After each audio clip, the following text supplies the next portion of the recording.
Golden State Media Concepts bring you Book Review Podcast, a haven for bookworms of all ages and the widest genres, from mystery to memoirs, romance to comedy, fantasy to sci-fi. If you love to read, this is a podcast for you. It's the Golden State Media Concepts Book Review Podcast.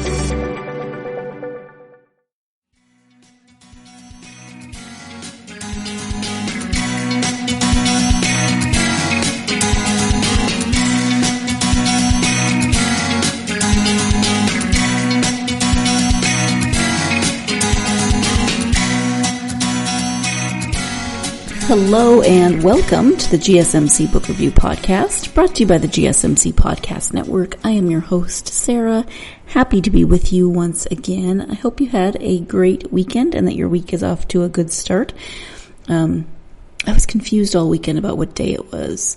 I kept thinking Sunday was actually Saturday, so that's never good when Monday comes quicker than you expect it. But had a good weekend, another quiet weekend. The hubby's back is still bugging him, so I haven't been doing a lot, but he is on the mend, and we've got plans for this weekend with birthday and friends in town and all kinds of stuff. The friends who are in town have a birthday, not one of us, but I'm looking forward to that, and we're looking forward to spending time with them and probably meeting more people. So lots of stuff going on this week, and kind of from tomorrow on, there's a bunch of stuff going on for the next couple of weeks. So I'm sure I will have stories for you about all of that. In the meantime, it is time for another author interview. And actually, if you listen to the end of last week's episode, and I gave you the person that I was talking to this week, I gave you completely the wrong information. I apparently cannot read my own calendar. I don't know what I was doing. Thankfully, I discovered my error before it got too far, and I didn't try to interview the wrong person, because I actually have co-authors today, and so I would have been, 2 people would have been confused. Well, 3 people would have been confused because the person who wasn't scheduled yet would have wondered why I was contacting her. But I am actually speaking with co-authors, Charles Breakfield and Rox Burkey. They have been writing together for a while. They have a series that has 12 books already in it, techno thriller, and now this is the first book in a new series. This new series is the Enigma Heirs series, and the first book in it is called Enigma Tracer. That is what we are talking about today. The first series is the Enigma series, just the Enigma series, and then this one is the Enigma Heirs series, but I'm sure if you type in Enigma, you will be able to find it with their names. So this one, as I said, is Enigma Tracer. Let me go ahead and give you the description of the book. Philip Pliant is the wealthy opportunist plastics dealer and CEO of Pliant Industries. He's also a master thief, creating a pervasive threat to the manufacturing infrastructure in the Caribbean island markets. With the cartel as his stealth client, the naive city leaders have been seduced, enabling the production of more than 3-dimensional building materials, and set the stage for massive chaos and destruction. Pliant has locked up contracts, assets, and control of any future expansion. His contacts and clients salivate over their profitable financial reward. The expected profits are monstrous. Is the R Group, now led by Gracie and the family heirs, strong enough to win against this predator? Can JJ's CATS, stands for Cyber Assassin Technology Service, act on the root cause analysis in time? Will the R Group and CATS sabotage Pliant's plan before it's too late? Can Jeff and Keith use their covert skills to put the bad guys away for good? Will Gracie be able to squash Pliant and the cartels? Can the chain of islands survive the underhanded tactics and threats? Gracie never considered their lives would hang in the balance between winning and losing. Will the devious plot be uncovered in time? The clock is ticking. So again, that is the description of Enigma Tracers. This is the new book in the Enigma, or the first book in the new series, the Enigma Heirs series. Again, there are 12 books in the first Enigma series. So if you're looking for new cyber thrillers after you hear this interview and you think, man, that sounds really good, you're in luck because the first series has 12 books. This is a new one. You've got 13 books right off the bat. If you're already a fan, then you maybe already know about this new series and you're looking forward to it. But you'll be able to hear Charles and Rox talk more about the series and this new book, this new series and the new book in the series, etc. So let's go ahead and turn now to the interview with Charles Breakfield and Rox Burkey. Hello, Charles. Hello, Rox. Welcome to the podcast. Howdy, Sarah. How are you? I'm well. How are you? Well, it's Saturday, so today I'm non-controversial. Okay, that is good to know. Different days have different controversy levels. Yeah. Sometimes, we won't go there. Just today's is a fun day. Okay, perfect. Rox, how about you? How are you? Yeah, no, I'm doing well. Thank you very much, Sarah. It is Saturday. It means I didn't have to get up and start working. So, kind of a laid back kind of day. How about you? It's been a laid back day as well. My husband hurt his back, so he has been in bed a lot. So I've been in bed a lot with him, just watching TV and hanging out with our dogs. Well, I hope he does better soon. Me too. Thank you. Well, I am happy to have you here. You have written a couple of different series, so we're going to kind of just let you, this conversation is for you. We'll talk about a little bit of whatever you want to talk about, but the book I was sent was Enigma Tracer, which I believe is the first in a spin-off series. Did I get that information correct? It is the first in the new series, and we call that series The Enigma Heirs because it's the next generation. Yes, perfect. So before we talk about the series and the book, can you both share just a little bit about yourselves so my listeners can get to know you? Sure. You want to go first, Ms. Rox? No, go ahead. Okay. All right. I'll start. We've been in the high tech world for several years. That's where we actually met in a technical capacity, and Roxanne was the first person to say, "Here, why don't you come work at our company?" And she hired me for the in that capacity, and she got me started on consulting, white papers. We collaborated on many different topics, a lot of different customers, and it just kind of blossomed from there. Our friendship's been quite good over the years, and I call her the enlightened one. That's the because she's always got these swell ideas. Why don't we do this? Stuff I would never have thought to try to, okay, we'll write about it. That's a good thing. We can do that. And that's how we got into the techno thrillers. And I'm sort of the chief technology officer. I'm the one that does some of here, let's hunt for this kind of information. And then how do we exploit it? Exploit it in a writing capacity. And that's kind of what my perspective on the universe looks like when I'm not traveling at Mach 1. Rox? Thank you, Charles. So I have been in technology probably not quite as long as Charles has because I went to it from a different direction. But I did in fact hire him, and that was kind of interesting to hire at that time it was hiring my boss. So that was kind of fun. But I think that technology itself has been something that we find fascinating, kind of like a 5,000 piece puzzle. And somebody got rid of one of the pieces and you don't know which one it is. So it's very hard to put things together from a technology perspective sometimes, or it can be very, very easy. But it's fascinating. And so we did find that not only working in technology was a lot of fun, but also then taking that technology, which can be, because we wrote documents and manuals and it's like, oh, yuck. But writing fiction is a lot more fun because, in fictional writing, you can kill people and not go to jail. True. Yes. And I don't imagine in technical writing, you often have the option to slip in a murder. No, not that. No. though it's been thought about. Yeah, we have. That's let's be fair. I mean, full disclosure, we were a couple times like, boy, if we ever get my hands on the guy that gave us this assignment, gee. Yes. But it has been fun for creating remarkable characters. You know, they say you pull, and writers pull from things that they know. I have to say that a lot of our bad guys, we pulled from things we know. Perfect. Write what you know, they say. So you're writing what you know, both from people and from your knowledge. Yep, exactly. Yeah. So in terms of the book, Enigma Tracer is the first in a new series. Can you give an overview of the series first?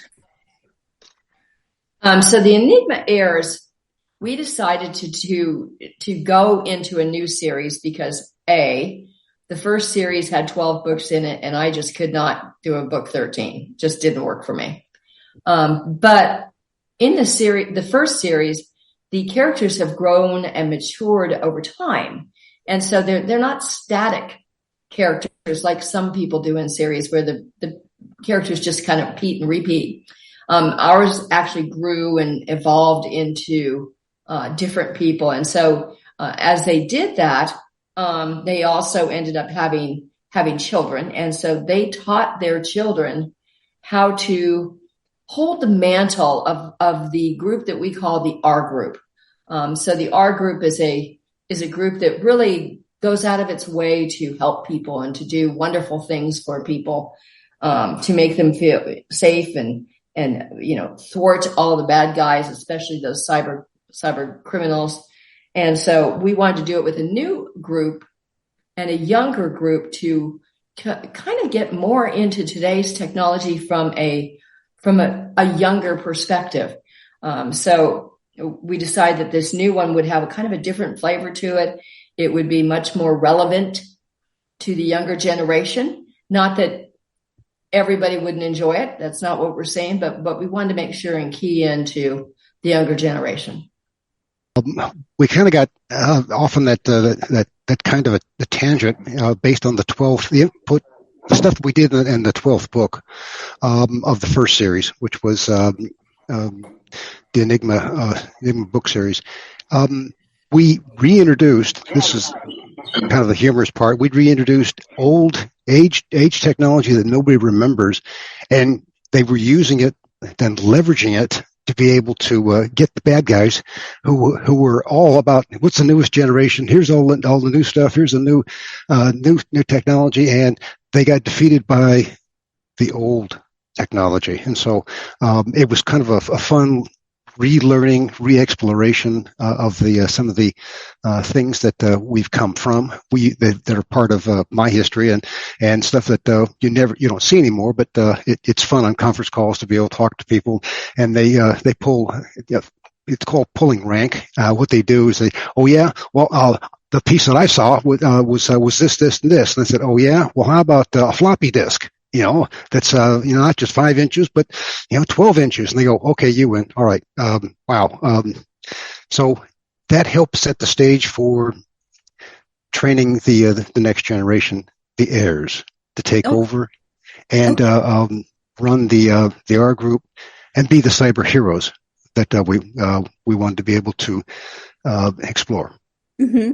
I love that. It makes me think of, I keep seeing things on TikTok where parents will give their teenagers like a landline phone and try to tell them to try to use it.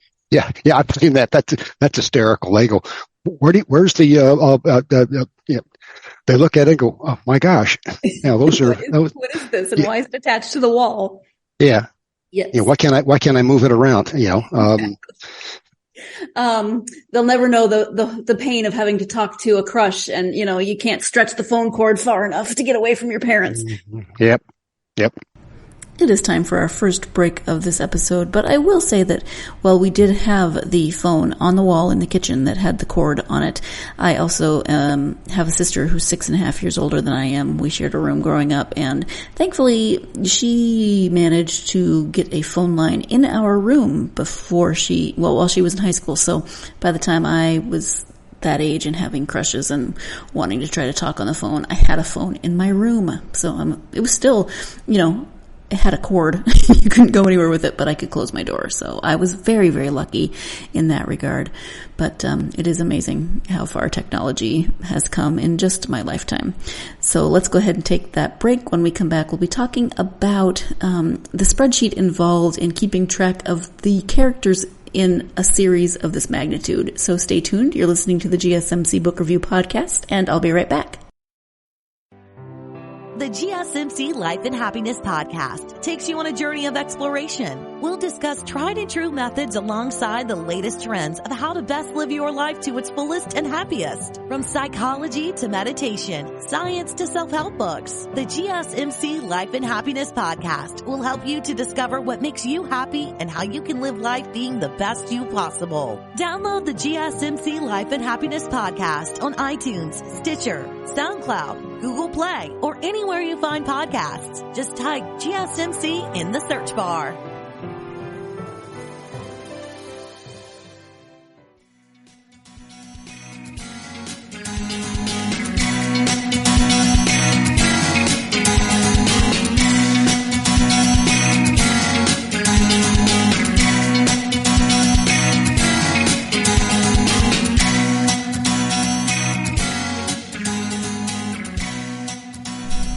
Welcome back to the GSMC Book Review Podcast. I am speaking today with co-authors Rox Burkey and Charles Breakfield about their Enigma Heirs series and the first book in that series, Enigma Tracer. Let's go ahead and return to that interview.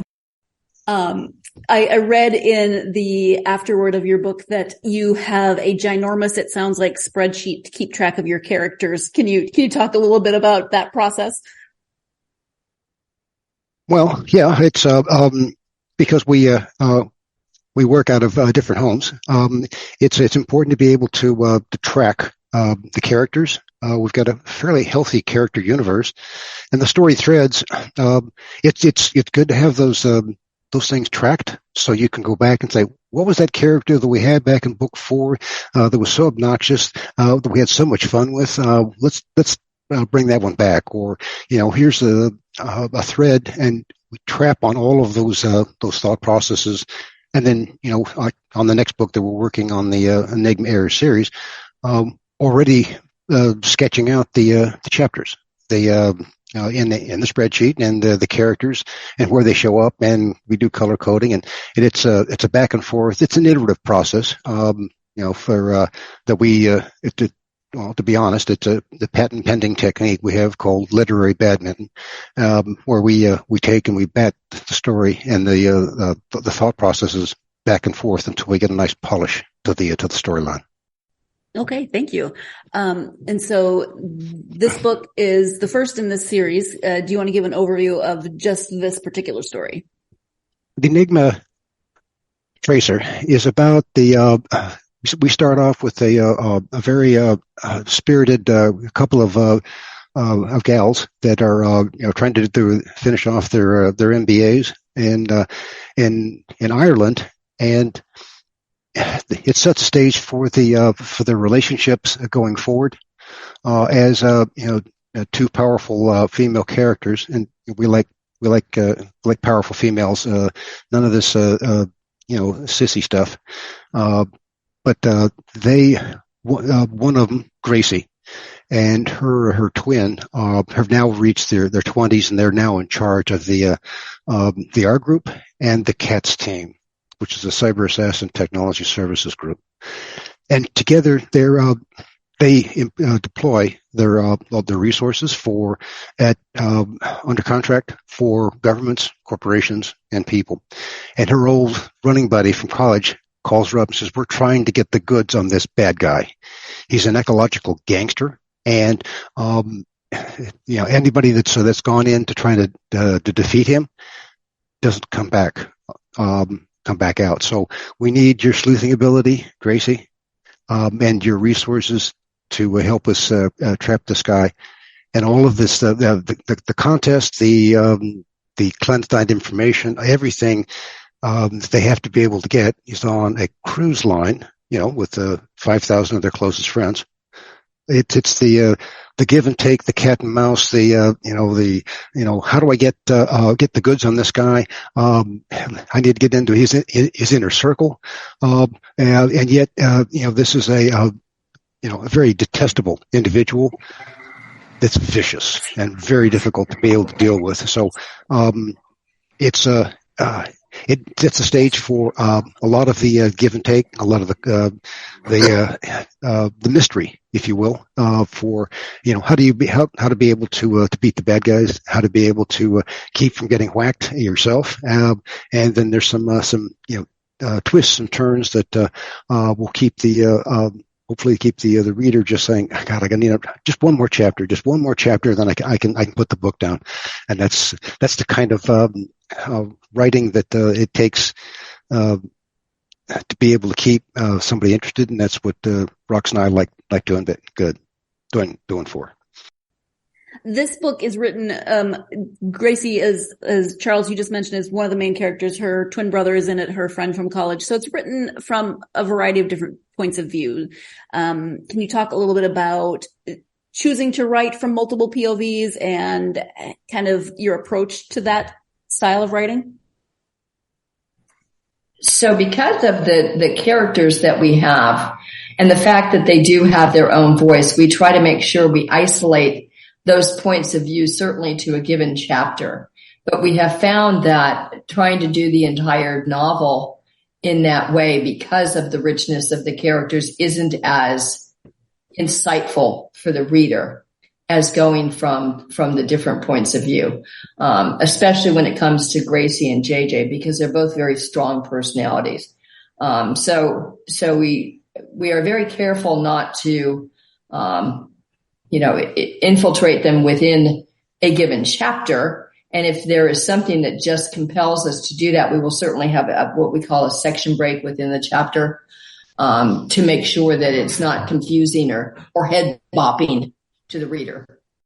When you're doing character development, it sounds like you probably have pretty good ideas of characters before you start writing, because you do have that spreadsheet. But how much do your characters evolve as you write? Do you let that happen naturally, or do you prefer to stick to kind of the outline that you have of them before you start writing? No, they actually do drive us. And Charles would be the second one to say that very often a character we've seen it in one way, and yet it'll tell us, oh no, I can't do that. That's not how this character is supposed to go. I don't care what you say. I want to go over here. And so they do direct us. We have never been particularly adept at outlining the entire story in advance. We let the characters kind of guide us, which is how all the characters in our stories have evolved over time. Yeah, I'd have to agree with that, though. We like that. Sometimes we'll wake up and the character said, okay, look, I know you wanted me to go do this, but my character wants to go take a left turn here, and we try to explore that trap on it, and the results have been quite surprising, quite pleasant, and very. We've had a lot of comments saying, "Wow, I never saw that coming," and those are really gratifying comments from the readers.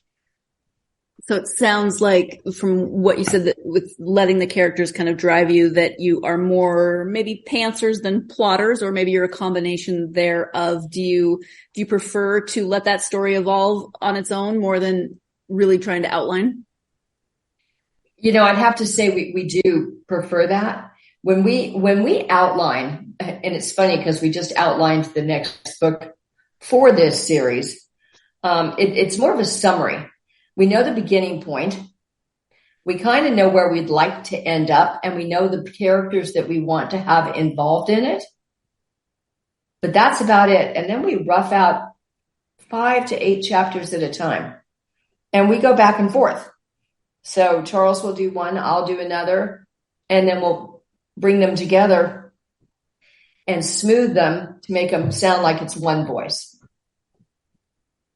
That's interesting. I'm always fascinated when there are co-authors. How do you sort of figure out who writes what? Do you prefer to write chapters, or do you ever have a preference for like writing one character and Charles might write another character? No, we actually prefer to write chapters. But that doesn't mean that one of us can't read what was done and say, Gracie would never say that, or JJ would never say that, as an example. And so we again try and smooth them so it sounds like the right voice coming out of the right character. But it's very hard for anyone to really say that Charles wrote this chapter or Rox wrote this chapter. And that's valuable to us. We want it to sound like it's one author. We don't want it to necessarily be choppy. And so we work very hard to smooth it. Yeah, even the editor will come in every once in a while and say, all right, who wrote this one? And I'll just say, yeah. And that's the best compliment, because if you can tell which chapter was okay, Charles wrote this one, Rox, it's a distraction for the reader who's trying to read a story without being ambushed by this writing style. You would spot that. So that's why we spend the time to make sure that it sounds like it was written by one person. Mm-hmm. Sometimes certain readers prefer single point of view over multiple points of view for just that reason. They feel like it takes them out of the story. I can only imagine how it would feel if you could tell who was writing each chapter. Yeah. Yeah. You bring in your knowledge of technology into your writing, but I would imagine that you still have to do research. So what types of research did you do for this book?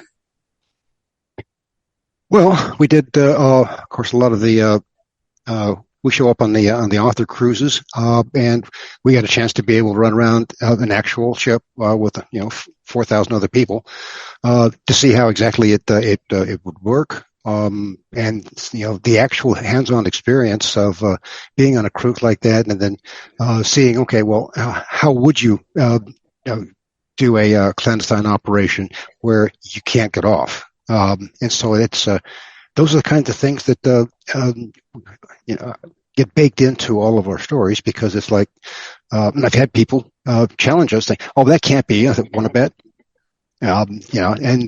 We go the back and forth on the technology, and it's like, no, this is the way it works, and that's why we spend the time to be able to get the answers correct, because it's a distraction for somebody that's trying to read it and say, no, that's not the way that technology works, and then all of a sudden you've lost the reader. So, yeah, lots of research, things that we've actually done. Those are probably the best writing points that we could bring to the table. And we do other research as well. So, there's a whole world of information out there on the internet. And so we have done that. We've read studies from different things to bring them into the stories. But this one particularly is trying to take, as Charles said, a very specific place and make it relate to a story. And so that part's very real.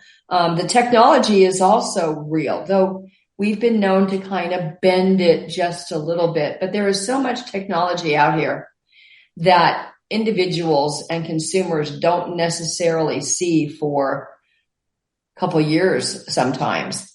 That we, because of where we are in technology, some of that we can bring into the stories. And speaking of that technology, again, obviously this is your day job, if you will.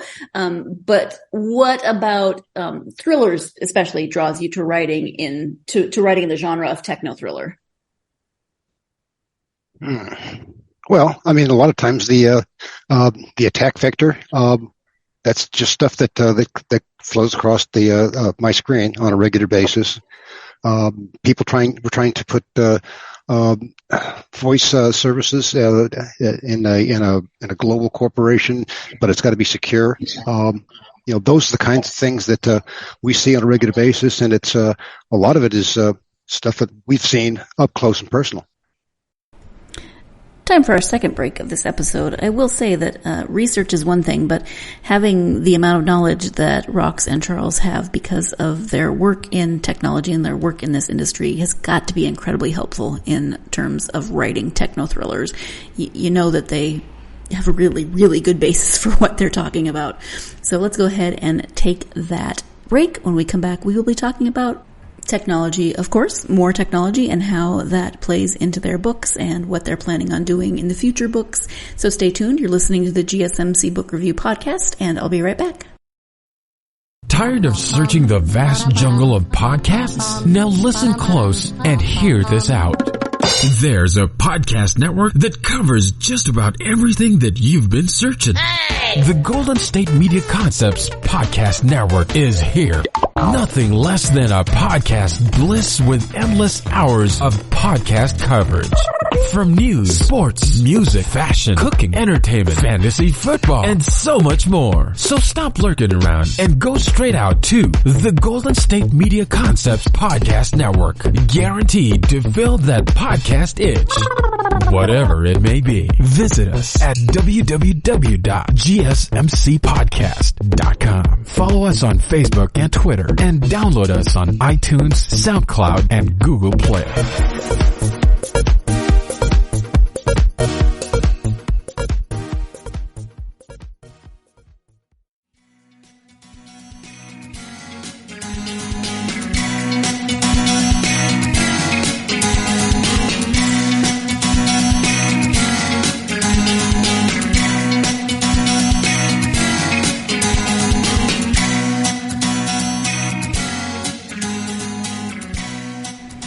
Welcome back to the GSMC Book Review Podcast and my interview with Charles Breakfield and Rox Burkey.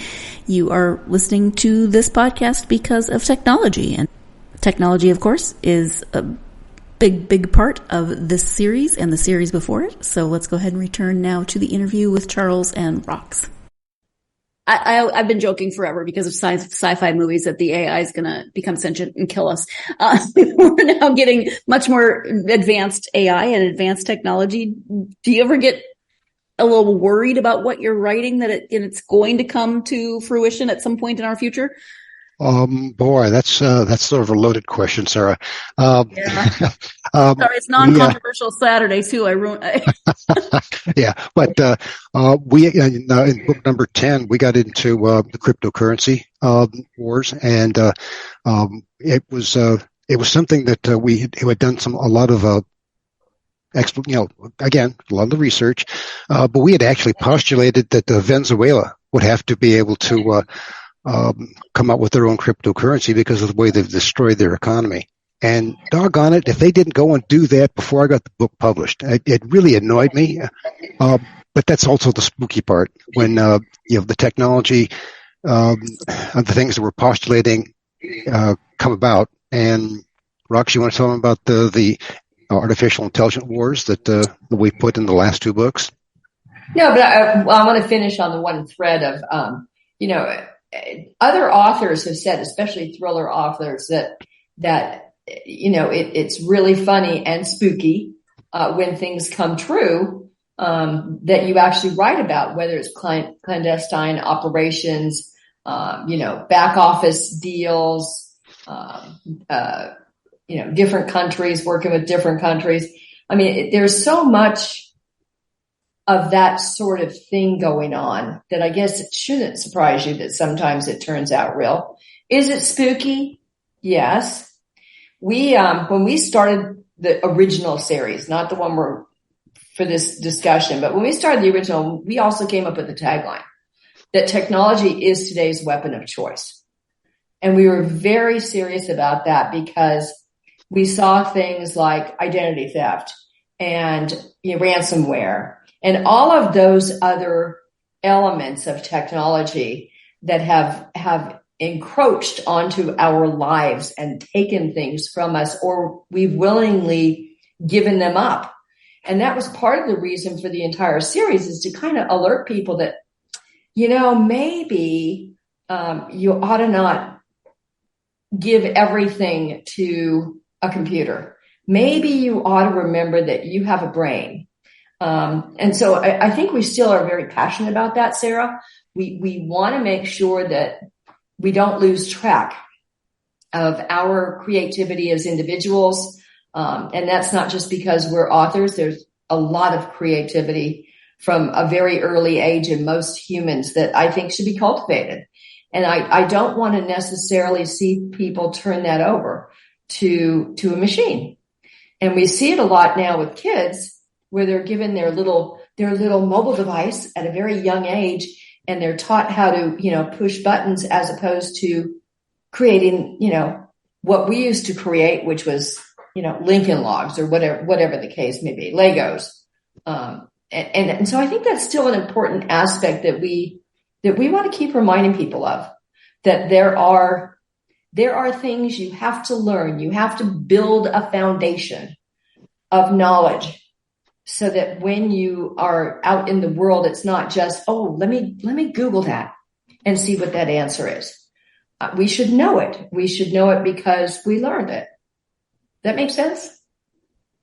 Yeah, absolutely. I mean, it's concerning to just think about how technology has changed even in my lifetime, and then to think about my nieces and younger generations and to contemplate how much more it's going to have changed, how fast it's going to have changed by the time they're my age and older.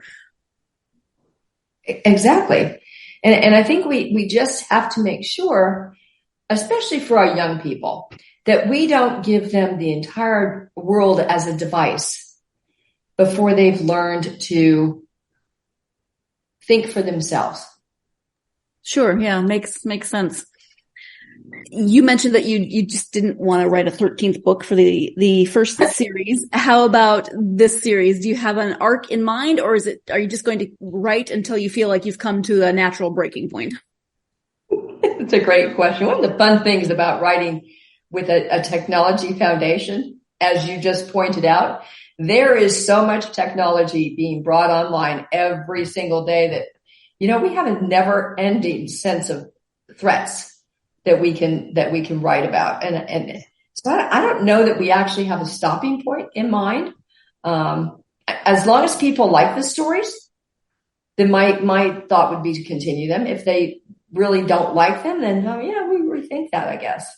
Well, we've got a conveyor belt worth of information coming down the pipe. I mean, the quantum mechanics and the quantum networking encryption that could basically be broken in minutes rather than centuries.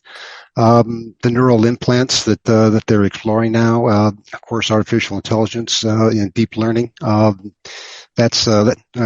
We really hammered hard on that thought process in the Enigma Beyond and the Enigma Threat. So, to your question, there's some stuff there that we've looked at. Okay, this is where it could go horribly wrong, and those are the things that we like telling stories about, because it's a whole lot more interesting to read a story and then learn something from it than having somebody preach to you. So that's sort of the mantra that we've adopted over the years. Yeah, absolutely. I think technology is changing almost faster than you could probably keep writing about everything that's happening in that world. Yeah. Yeah. But I think that what happens, and I guess why we got so hooked into it to begin with, is people tend to be so accepting. So you talk about how technology has changed, and, everybody has a mobile device, and, everybody has streaming videos on their devices everywhere. And, but there's no real safeguards, to what people see and when people see it. I don't think the content of everything is for everyone at every age. I do think there should be some guidelines and some guardrails for different things. And so, I got to get off my soapbox now. No, but it's an important soapbox, I think. I think it's changing so fast that we're not necessarily keeping up with it as well as we need to be in terms of keeping everyone safe. Exactly. Yeah. So you mentioned outlining another book. Is that the second book in this series? Is it further down the road? What are you working on now? It actually is the second book. Yeah. In this particular series. And at the end of Enigma Tracer, we actually provided the first 3 chapters of the next book. But that was as far as we took it, which is very different for us. We hadn't done that previously. And so then we thought, we ought to go back and see if that's really where we want this story to go, which we do. But we want to see it to the end. So we've been kind of again, roughing out the beginning, the middle, the end, and who the characters are. And they will talk to us. They always do. They're a chatty group. Anything that you can tell us about that story? I know it's a work in progress, so you don't want to give too much away, but anything that you want to say? Charles, feel free. I know it's on your top of mind. We've taken a real interest in the human trafficking and the opiate epidemic. We see those as two target vectors that need to be attacked, and they're both very vicious. So that's where we're taking the second book, and we're going to examine that under a storytelling thriller approach. Okay. And there's also a layer of, money trafficking or cryptocurrency that goes on with all of these things right now to be able to make them profitable. And so all of those elements are going to be in this particular book. Yeah. Well, that's some of that research that I enjoy doing, is just understanding, and you should understand that every crime has got the same goal. I need to get away with the goods. Well, how do you do that? If you're using hard cash, that's one way. If you're trying to be digitally minded, then the cryptocurrency is a very interesting place for laundering money, and that's that always gets a lot of storytelling attention. Sure. Yeah. In terms of the both of the series, since they are related, should people read the first series before they read this one? Can they be read separately? And would you recommend reading the books in order or can they be read as standalones? I think that's a great question. Yeah. So we've written every single book so it can be read as a standalone. However, as I mentioned before, the characters do evolve and grow over time. So if you start at the beginning and read them all, it's going to be a little bit richer from a character perspective because they do grow and they do change. But each book is a satisfying read by itself, I think. Yeah.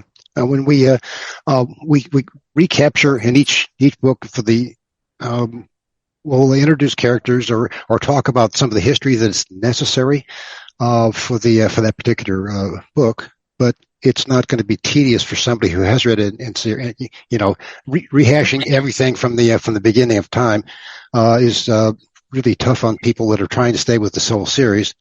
So it's a balancing act. We want to make sure that we don't bore you if you've read the other ones, or we give you enough information of what's going on here and who's who. So if all we get you for that one story, you're going to enjoy it. I promise. I can imagine that would be tricky to try to remember, as from the writer's perspective, writing so that it's enough to get new people caught up to speed and existing readers not bored with all the recaps. And also, you're so immersed in it, it would be a challenge, I would imagine. Yeah. That's it's a balancing act, as I'd indicated. And it is now time for the final break of this episode. When we come back, we will find out more about how Rox and Charles decided to become writing partners, how they got into writing, etc. So stay tuned. You're listening to the GSMC Book Review Podcast, and I will be right back. The Golden State Media Concepts Travel Podcast, the show that gives you advice on everything travel. We explore places you've always wanted to go, as well as giving tips for traveling in those places. We'll give you advice on the best sites for travel tips, information, and discounts. Join us as we travel the world, explore cultures, and meet new people. The Golden State Media Concepts Travel Podcast has got you covered. Download the GSMC Travel Podcast on iTunes, Stitcher, SoundCloud, Google Play, or anywhere you find podcasts. Just type GSMC in the search bar.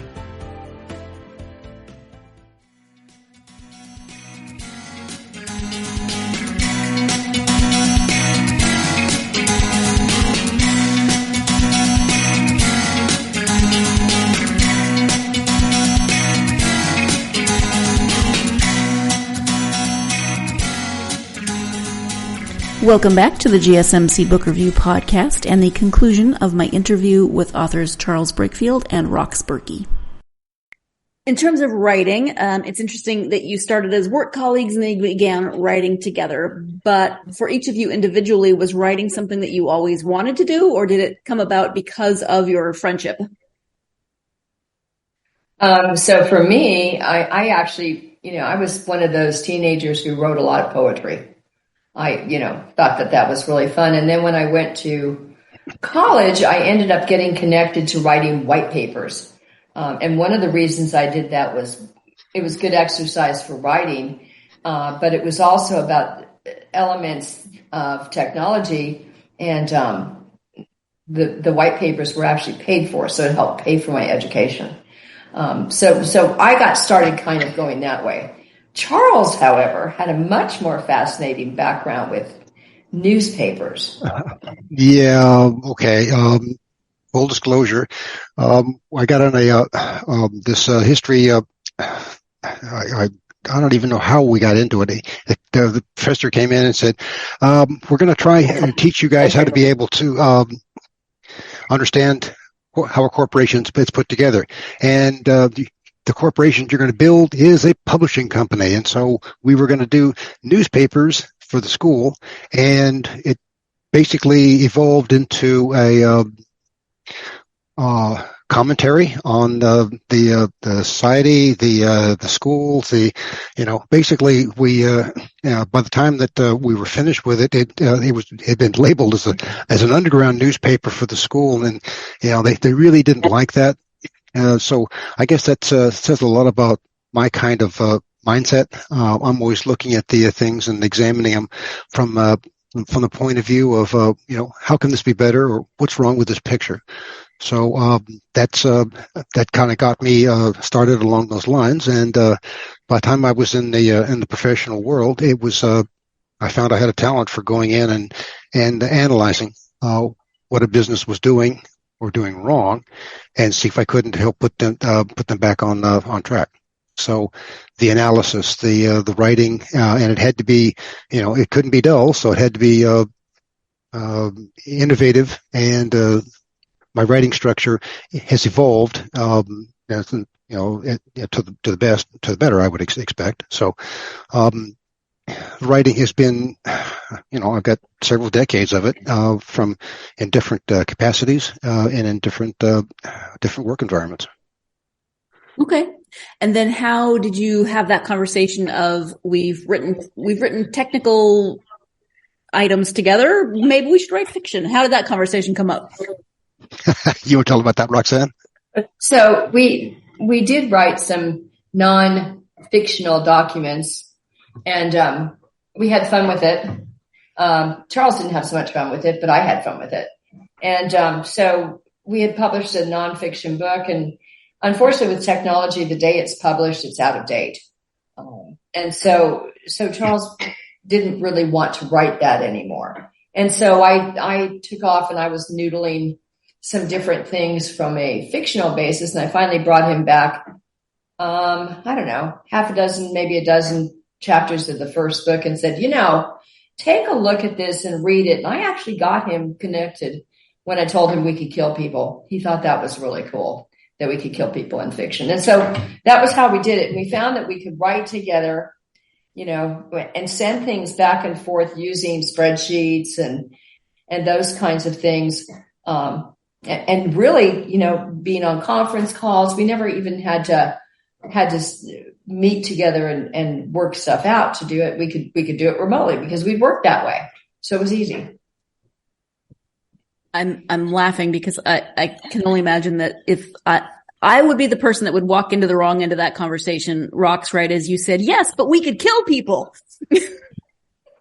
Exactly. So, at that point in time, there was a lot of biases in the workforce in technology. And so it was like people were asking to get bopped, they were just asking for it. So there you go. Would you have advice for aspiring authors? And maybe from the point of view of if people are thinking about co-authoring, would you have advice for people who might want to co-author? Well, that's a tough one. Compatibility. And I wouldn't say like-mindedness is a requirement, though. I like having the female perspective. Sometimes, I'll come up with something, and Rox will say, no female on the planet would say that. And conversely, some of the times, she'll say something like, no. I thought we need some more masculine sounding words for this character, like dozer, pipe wrench, 2-ton semi, stuff like that. So, we have that complementary. We have we're on the same wavelength, but there's strengths and complements that we've learned to leverage, and so that's an important attribute for a co-authoring team. And we argue about different things, about where we want to take stuff and that kind of thing. And I have to interject here that one of the most important attributes of co-authoring is that one of the authors is excellent at rock, paper, scissors. It's just an imperative. Yeah. Just so you know, I've never won at rock, paper, scissors against Rox. Full disclosure, I just, she's, if we ever go to Vegas, I always give her my 50 cents and say, here, you go spend this because I'm no good at it. Oh, well, I'm sure you're good at other things, Charles, but rock, paper, scissors just is not your forte. No. No, but it will break the argument, whatever it is. Best 3 out of 5. And this is where we're going to go. But Charles, if you're always going to lose, why do you even need to do the best 3 out of 5? I like you're still trying. I like the challenge. There it is. Sometimes the time-space continuum does favor the dense male. So, hey, let's try it one more time. Okay. Optimism. Good. I like it. Most writers are also readers. When you take the time both to read for yourself, you can each answer this. Who are your go-to authors and your go-to genres? Well, so I read and review lots of different books. I have a separate kind of a companion blog that I do post all of my reviews on. But I'm kind of a fan of real good romantic authors. One of my favorite romance authors, to be honest with you, is Bella Andre. I just think she's a rock star when it comes to writing wonderfully provocative stories. But I like all kinds of things. I like Audibles specifically. I didn't used to, and I still like the paper between my hands. I'll do ebooks, but it's not my favorite kind of format. I like paper, and I like Audible a lot. Yeah, for authors, for me, I usually I got my head stuck in a World War II historical. I like history, nonfiction. Those are the World War II is probably the area that I've spent the most cycles on. But every once in a while, I'll step out and read a Kevin J. Anderson, particularly if you're looking at one of the Dune series. That's excellent storytelling. Him and Brian Herbert have really got my attention, and those are from a fictional standpoint, those are that's a series that I've enjoyed the most. Okay, thank you. Rox, you mentioned a blog, so if we can turn our attention to the internet, and you can share both your website together or for the series, and then any social media that either you or the series can be found on. So the enigmaseries.com is where you will find all of our books, whether they're the short stories or the samples of the audio or the novels themselves. We put samples out there. This year, we're actually encouraging people to do reviews, and we have a rafflecopter on the front page of our website. So anyone who does a review on any of our stories and posts a link to that review in that rafflecopter, they have a chance every month to win $25. So that's kind of fun. But Enigma series pretty much will find us on Twitter, Pinterest, Instagram, YouTube, because we have a whole host of YouTube videos for our book trailers and also for our audio segments. So that's really fun. And then my blog is roxburkey.com. So pretty easy to find us. All right. Charles, anything to add? Anything that you have for yourself that you want to share? I think I failed to mention the next book in the Enigma Heirs series, which is Enigma Forced. So that's the first 3 chapters are in the back of Tracer, and we're working to be able to bring to market another installment in that Enigma series. All right. Well, we've talked about a few different things during our time together, but is there anything else that we haven't covered that you would like to make sure you highlight before we're done? We're always open to discussing, taking any of the stories and putting them into screenplays. We've actually done one screenplay, and that was for the book. It's actually the prequel for the Enigma series. It's called Out of Poland. And that's where somebody challenges and said, "Hey, we love this modern day stuff with these characters from the R group. Where'd they come from?" And so we built the mythology to be able to say, "This is where they came from. This is the how they got their start." The Germans overran Poland, and 3 men decided to take the fight to the enemy and steal their prized communications device, the Enigma machine. And that's what that starts for the beginning of the information age, as far as we can tell. And it's sort of the introduction, and it's the ground, reinforcing ground for the entire series. I love it. It combines your other period of interest, which is World War II. So that works out well. Mm-hmm. Rox, anything else you want to add? No, I mean, this has been so much fun, Sarah. You're just a delightful host. And I'm really glad we got to know you a little bit. And I'm excited to share your information with other people because, I mean, you're just classic. It's wonderful. Thank you.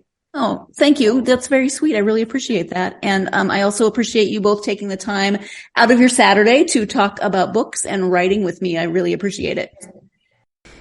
Thank you once again to Rox and Charles for taking the time to talk to me not only about this book, Enigma Tracer, but also the Enigma Heirs series and the original Enigma series. I really appreciate it. And as I said at the beginning, if you are a fan of techno thrillers and you're looking for something new to read, then this may be something you want to check out because, as I said, there are 12 books in that initial series and another series that is happening now, a book in that series gives you 13 books that you can, if you love the series after you read one, you can read them all. And that's always exciting. I love when I find a new series and there's a whole bunch of books out in that series because then I don't have to wait as long, right? Although then you might binge them and then you'll just be stuck anyway. But that happens. That's the price we pay for being lovers of books, right?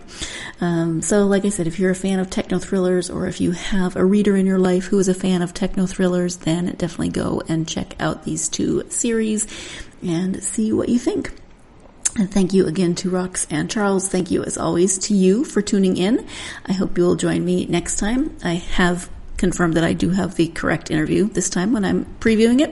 Next time I will be speaking with author Nuzo Ono. I don't know if I'm pronouncing her name correctly, but I will definitely get that pronunciation at the interview. She is described as the queen of African horror, and her book we'll be speaking about her book, A Dance for the Dead, which is described as a chilling African horror tale of sibling betrayal, dark rituals, malevolent curses, and supernatural vengeance.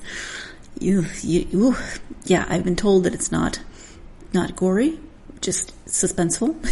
you know my feelings on horror and how wimpy I am. So, I trust this particular publicist who sent me this book, and so far it is not making me not be able to sleep, so that's a good sign.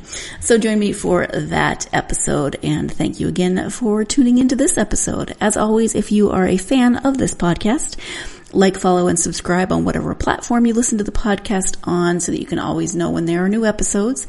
And if you haven't done so already and would like to, a review really helps to get the podcast out to more listeners. That can be starred or written depending on your mood and your platform, etc.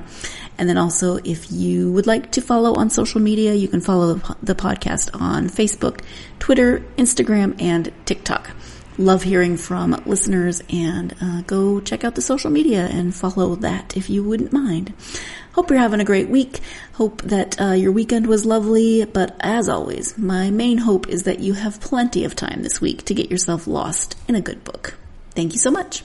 You've been listening to the Golden State Media Concepts Book Review Podcast, part of the Golden State Media Concepts Podcast Network. You can find this show and others like it at www.gsmcpodcast.com. Download our podcast on iTunes, Stitcher, SoundCloud, and Google Play. Just type in GSMC to find all the shows from the Golden State Media Concepts Podcast Network, from movies to music, from sports to entertainment, and even weird news. You can also follow us on Twitter and on Facebook. Thank you, and we hope you have enjoyed today's program.